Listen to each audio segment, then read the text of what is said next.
la belle diaspora, bonjour YouTube, j'espère que tu te portes bien ma belle. Aujourd'hui, nous allons parler d'un sujet qui va nous aider à transitionner du bas vers le haut. Devenir manager, oser devenir manager.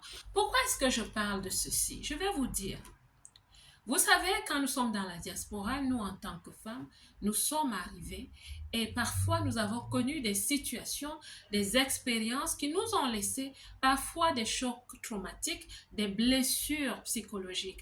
Et cela nous bloque, cela crée chez nous certaines pensées limitantes comme je ne suis pas à la hauteur, je ne suis pas chez moi ici, je me contente juste du peu que j'ai, pourvu que j'ai un salaire, pourvu que je puisse payer un loyer et manger. Seulement à côté de cela, plusieurs femmes sont bordées, c'est-à-dire bardées. Elles sont bardées de potentiel, de grands potentiels. Plusieurs femmes ont énormément de potentiel, beaucoup de capacités qui dorment en elles. C'est pour ça que dans cette vidéo, j'espère que je vais toucher une femme, que je vais impacter une femme et lui transmettre cette flamme de pouvoir oser. Parce que vous savez, mes belles, l'ambition est légitime. Si tu as de grands rêves, c'est légitime, mais tu dois te lever pour les accomplir. Tu souhaites devenir manager un jour, je vais partager avec toi ce que moi j'ai fait. La toute première chose que je te conseille de faire, c'est de penser à avoir un plan de carrière. Oui, tu ne peux pas juste te lever et te dire, oh, je veux devenir manager. Tu dois savoir pourquoi tu veux devenir manager. Et un plan de carrière, c'est quoi? C'est simplement une feuille de route qui est assez spécifique et même mesurée, année après année, où tu te dis, cette année, je vais apprendre. L'année prochaine, je vais commencer à oser, à postuler à ces postes de superviseur, de manager. Ça parle de quoi? Ça parle de développement personnel, développement professionnel. Ça parle d'état d'esprit qui a pris la ferme décision de réussir. Est d'abord un plan de carrière. Comprends qu'il y a quelque chose qui s'appelle un plan de carrière. Parce que sinon, ma belle, tu vas rester là 5 ans, 10 ans, 11 ans, 30 ans dans un même poste, à faire quelque chose qui ne te rapporte pas énormément et qui ne transforme pas ta vie personnelle, ton style de vie. La deuxième chose que je te conseille de commencer à faire, c'est commence à réfléchir comme un manager. Oui, commence à développer l'état d'esprit d'un manager. Et c'est quoi l'état d'esprit d'un manager? L'état d'esprit d'un manager, c'est celui qui est stratégique. C'est celui qui voit le grand picture, big picture, c'est-à-dire tu ne regardes plus les choses juste comme ça en détail, des petites choses opérationnelles. Oui, même si tu es encore opérationnel, même si tu es encore en bas, c'est-à-dire contributrice individuelle, tu n'as pas un poste de responsabilité, c'est pas grave. Nous avons toutes commencé par là. Mais tu dois, si tu souhaites, même te présenter et montrer à ton manager que tu es une personne qui commence à aspirer à plus, pense comme un manager. Ceux qui ne sont pas managers, voici comment ils pensent. Oh, ce travail, il n'est pas le mien. Je ne vais pas faire ceci. Ce n'est pas pour moi. Je m'arrête ici. Ce n'est que mon travail. Un manager ne réfléchit pas comme ça. Un manager, quand il regarde l'équipe, il se dit, je peux aider qui? Qui a beaucoup trop sur sa table? Je vais donner un coup de pouce ici, donner un coup de pouce là-bas, prendre la responsabilité. Un manager sait que ça peut bien se passer, comme ça peut ne pas bien se passer, et la responsabilité, il la prend. Un manager, quand il regarde aux objectifs, il ne se dit pas, oh, c'est mes petits objectifs. Non. Donc, certains d'entre nous, quand on n'est pas encore au poste de responsabilité, de dirigeant, ce qu'on fait, c'est qu'on a des objectifs. Dès que tu atteins tes objectifs, tu es content. J'ai atteint mes objectifs. C'est tout ce que je devais faire. J'ai même un peu dépassé mes objectifs. Mais celui qui réfléchit comme un manager va se dire, OK, j'ai atteint mes objectifs. Mais il y a aussi les objectifs de toute l'équipe. Est-ce que ma contribution a impacté les objectifs de toute l'équipe? Tu vois un peu, penser grand. Penser grand comme un manager. Penser stratégie. Qu'est-ce que j'apporte? Et ce que j'apporte, comment est-ce que ça aide l'équipe où je suis et comment est-ce que ça aide la vision de l'entreprise? Quand j'avais commencé à réfléchir comme ça, Je suis devenue entreprenante. Pas entrepreneur dans l'entreprise, mais je suis devenue entreprenante. J'ai commencé à prendre des initiatives. J'ai commencé à apporter des idées. Et quand on me demandait de faire quelque chose, je faisais plus. Cela m'aidait à apprendre, mais cela aidait aussi mon manager à me regarder, à se dire, celle-là, il faut qu'on la prépare, il faut qu'on commence à la préparer. Tu vois, commence à réfléchir comme un manager et à poser des actes comme un manager. La troisième chose que je te conseille de faire, c'est commence à cultiver une communication de manager.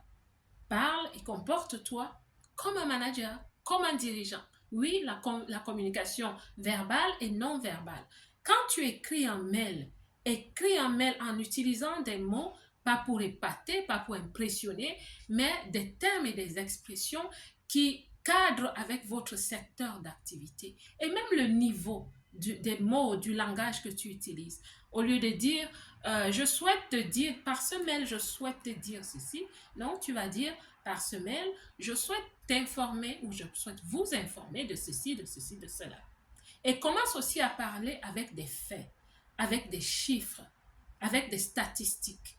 Cela prouve que tu commences à voir les choses d'une autre façon. Ta conversation verbale. Et même ton non-verbal. Tu vois, arrête de venir tous les jours en sweater, en jean, en pull vert. Non, de temps en temps, casse le rythme. Fais comme les dirigeants, fais comme les managers. Pourquoi ils s'habillent comme ça? Parce que tu sais, le manager, il ne monte pas descendre tout le temps. Non, il ne fait pas ça. Le manager, il est généralement dans des réunions, il représente l'entreprise, il représente l'équipe. Donc, il faut qu'il soit toujours bien posé, bien habillé.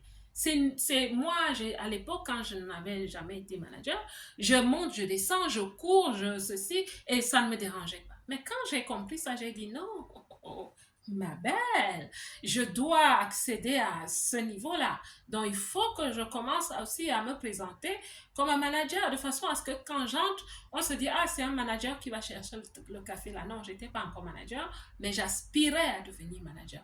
Tu vois, même ta façon de t'habiller, de te comporter, de parler doivent changer.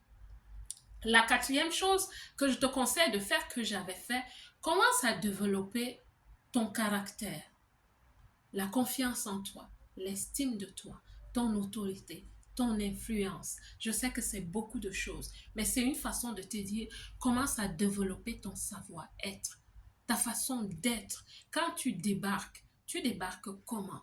Est-ce que tu débarques là en ah moi je ne sais pas ce que je veux et je non. Quand tu arrives, tu t'assois, tu as confiance en toi.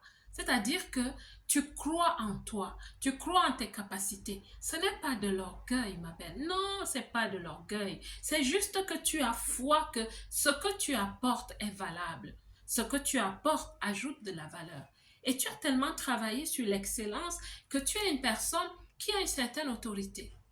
Quand on a besoin de quelqu'un pour telle ou telle question, on dit allez demander à coach Angèle. Ça fait du bien, n'est-ce pas? Tu es en entreprise et même si tu n'es pas encore manager, quand on dit allez plutôt demander à telle personne, ça te donne de l'autorité.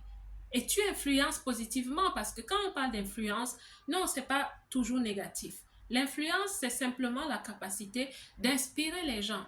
Pas d'imposer des choses aux gens, mais de les inspirer. Quand tu fais des choses de façon bien, de façon excellente, tu inspires les gens, donc tu les influences. Tu comprends? Commence à avoir conscience de ces choses. Commence à réfléchir à ces choses. Petit à petit, tu vas y arriver. Travaille sur toi. Je n'oublie pas de te conseiller aussi de commencer à lire. Commence à lire sur ces choses. Le leadership, le management, la collaboration, la communication. Tu vois, toutes ces thématiques qui sont relatives au leadership, à devenir leader, à devenir manager. Tu comprends ce que je veux dire? Donc, ma belle, le point en fait dans cette vidéo, c'est d'encourager les femmes dans la diaspora à ne plus avoir peur, à savoir oser, à ne pas demeurer dans certaines sphères de travail qui sont, disons, basses, oui, je vais le dire ainsi, pendant très longtemps. Tu sais, il y a un moment où on s'essaye dans la vie, ok? you need to have a job before you have your job. C'est-à-dire, fais ce que tu as à faire pour avoir du pain sur ta table. Mais à un moment donné, trouve le travail qui te sied, qui te convient. Mais entre-temps, travaille d'abord sur toi, ma belle. Parce que pour occuper ces postes aussi, je ne souhaite pas te faire peur, deviens la meilleure version de toi. Deviens la meilleure version de toi. Ose. Ose te positionner. Ose rêver. Ose te comporter comme une personne qui est appelée à réussir. Parce que je sais, ma belle, que tu rêves de réussir dans la diaspora. La belle diaspora, que Dieu vous bénisse. Je vous aime.